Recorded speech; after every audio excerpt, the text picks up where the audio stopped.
Olá, ou como diriam os romulanos, Jolan True.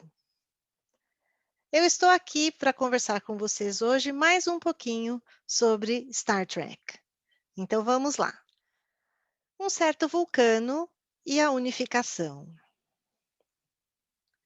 O ano era 1991, mais especificamente o mês de outubro, momento descrito como a melhor época e a pior época, no livro The Continuing Mission, sobre a série Star Trek A Nova Geração, escrito por Judith e Garfield Reeves Stevens. Naquele mês de outubro, a série Star Trek comemorava seus 25 anos de existência. O sexto filme da franquia estava pronto para ser lançado. A série Star Trek A Nova Geração estava à beira de alcançar a sua maior popularidade. E naquele mesmo mês de outubro, mais especificamente no dia 26, o criador de Star Trek, Gene Roddenberry, faleceu aos 70 anos. Gene Roddenberry teve a grande experiência de ver suas ideias se tornarem realidade e seus personagens serem vistos e amados por toda uma legião de fãs de várias idades e de várias nacionalidades também. Aqui no Brasil, muito amados pelos fãs. Quando ele se foi, Roddenberry, de certa forma, sabia que o universo criado por ele iria continuar a dar frutos, com histórias contadas e filmadas por outras pessoas. E foi nesse clima de euforia e tristeza que a quinta temporada de Star Trek A Nova Geração foi ao ar. E dentre os vários episódios memoráveis da temporada, o episódio duplo Unification, ou Unificação, se destaca não apenas por seus convidados especiais, mas por uma história extremamente relevante e atual. Unification é um episódio duplo. A parte 1 o episódio que seria o episódio 7 da temporada 5, esse episódio foi exibido pela primeira vez em 4 de novembro de 1991. Olha só, né? Tá quase para fazer aniversário aí de 30 anos, né? E Unification Part 2, ou parte 2, foi exibido pela primeira vez em 11 de novembro de 1991. Muito se falou na época e se discutiu depois da menção de Spock no episódio Sarek da terceira temporada de Star Trek A Nova Geração. Porém, 2 anos mais tarde, não havia mais debate sobre o assunto, somente a expectativa de quando Spock apareceria na série.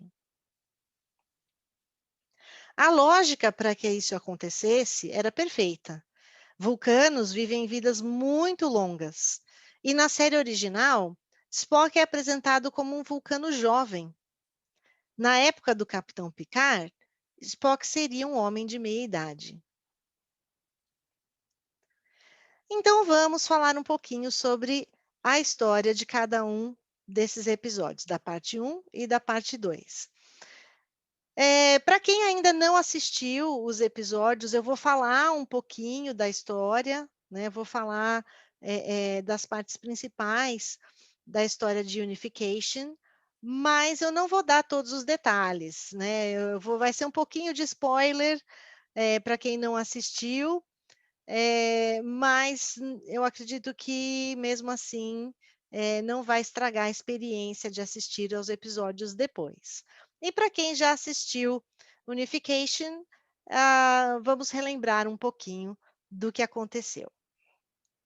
Então, vamos falar um pouquinho da parte 1.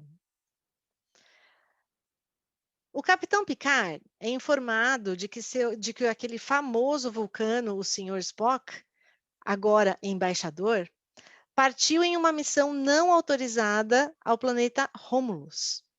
Picard então viaja imediatamente para o planeta Vulcan para falar pessoalmente com Sarek, pai de Spock e um amigo próximo do capitão, e com quem ele havia compartilhado um elo mental vulcano um ano antes. Para quem não é fã da série, o elo mental é um link entre uma pessoa e outra, e eles compartilham as suas memórias e seus pensamentos, seus sentimentos.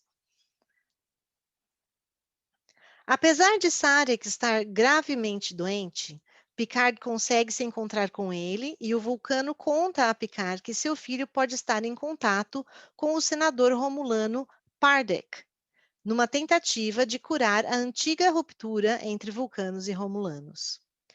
Pai e filho têm um relacionamento conturbado, e num acréscimo de dramaticidade, Sarek pede que Picard transmita seu amor a seu filho.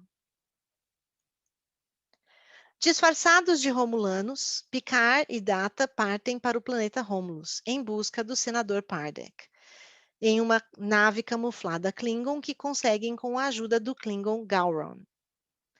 Em meio a uma noite difícil a bordo da nave Klingon, Picard é informado da morte de Sarek. Após descerem ao planeta, os dois são raptados por soldados romulanos enquanto investigavam o senador. Mais tarde, eles são abordados pelo próprio senador, que explica que Picard e Data haviam sido raptados para sua própria proteção. Enquanto Picard explica ao senador as razões de sua missão, Spock aparece de repente. E aí acaba o episódio.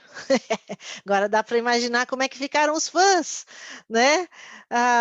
Naquela época, mesmo hoje, com streaming, Star Trek solta um episódio por semana, né?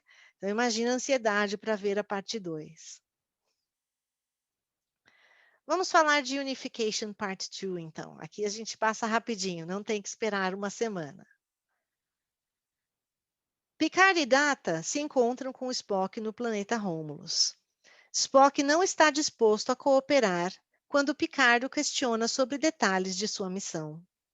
Contudo, a tensão aumenta quando Picard dá a triste notícia do falecimento de Sarek e tenta realizar o último pedido de seu amigo em seu leito de morte, de contar a Spock sobre o amor de seu pai por ele.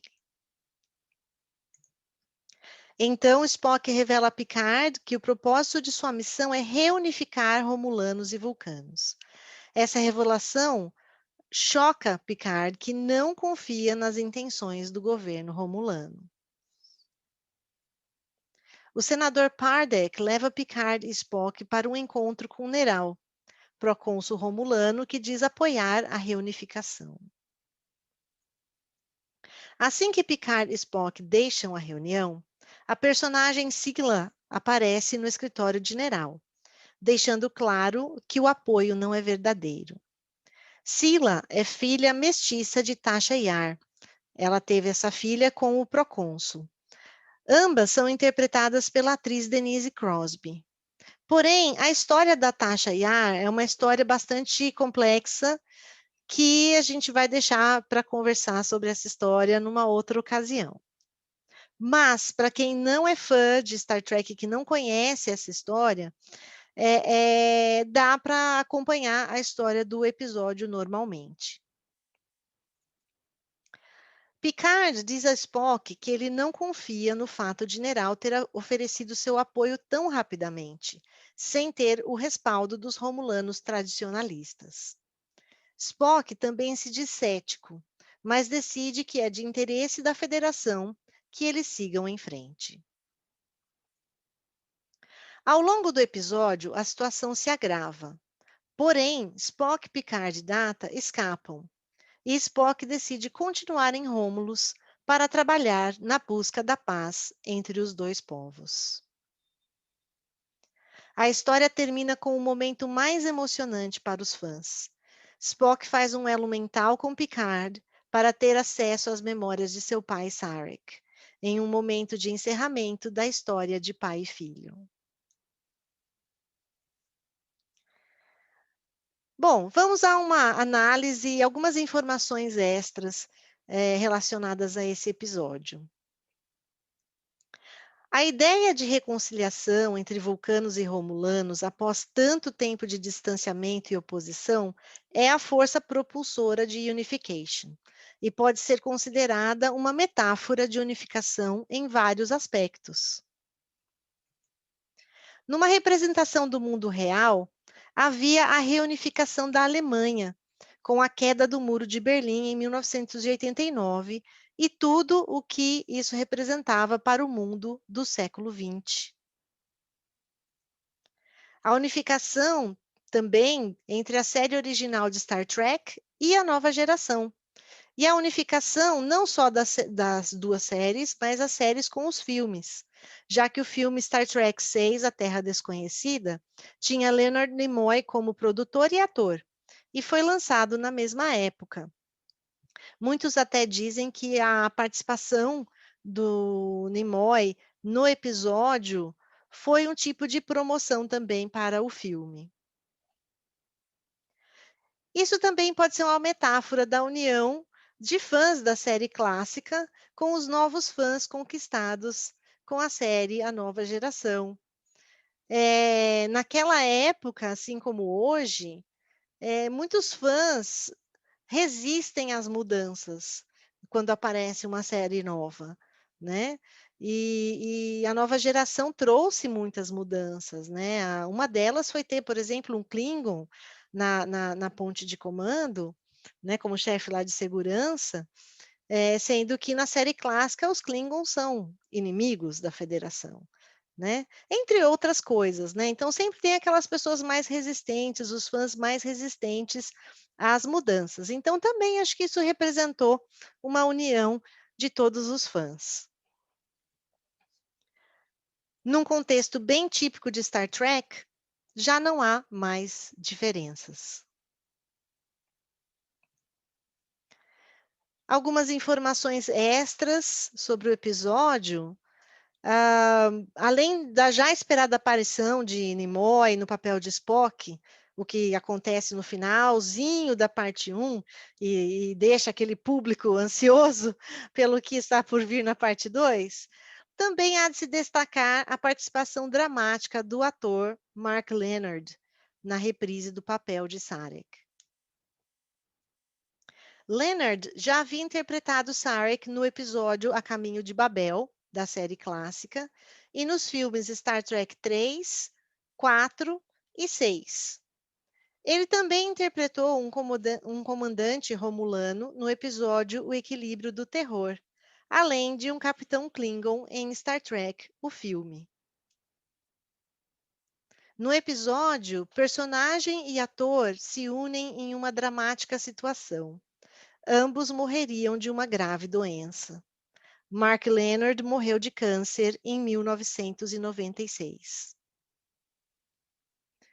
Leonard Nimoy imortalizou o personagem Spock de Star Trek, fazendo dele um personagem amado pelos fãs e um ícone da cultura pop. Foi por pouco que o personagem não foi eliminado da série após o episódio piloto, o episódio The Cage, ou A Jaula, pois dizem que os executivos que assistiram ao piloto não gostaram de sua aparência. Ao contrário de ser descartado, Spock se tornou parte essencial de Star Trek, aparecendo não só nas séries e filmes com o elenco original, mas também em Star Trek A Nova Geração, como já vimos aí no episódio Unification, e nos filmes da linha Kelvin. Leonard Nimoy faleceu em 27 de fevereiro de 2015. Porém, assim como Gene Roddenberry, já devia ter a certeza de que seu personagem Spock continuaria a protagonizar muitas histórias através do trabalho de outros atores. O Sr. Spock foi interpretado por Zachary Quinto nos filmes de J.J. Abrams, da linha Kelvin, e por Ethan Peck na série Star Trek Discovery. Em sua terceira temporada, a série Star Trek Discovery retoma o tema da unificação entre vulcanos e romulanos no episódio Unification 3, que mostra o resultado do trabalho do embaixador Spock séculos depois do encontro com Picard. O tema de unification continua mais relevante e atual no século XXI do que nunca, com a humanidade ainda na luta contra a discriminação,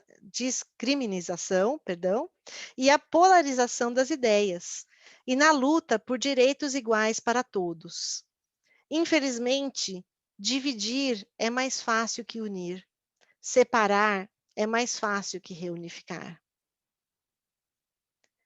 Recentemente, ao final das eleições municipais no Brasil, um político disse em seu discurso de vitória que é possível fazer política sem ódio, o que para mim remete aos ideais que Gene Roddenberry colocou na essência de Star Trek, com a diplomacia sendo o primeiro recurso a ser utilizado em uma situação de conflito. Também as lutas por direitos iguais e respeito às diferenças remetem ao lema IDIC dos vulcanos, infinita diversidade em infinitas combinações. Que o futuro da humanidade seja mais utópico que distópico. Vida longa e próspera a todos.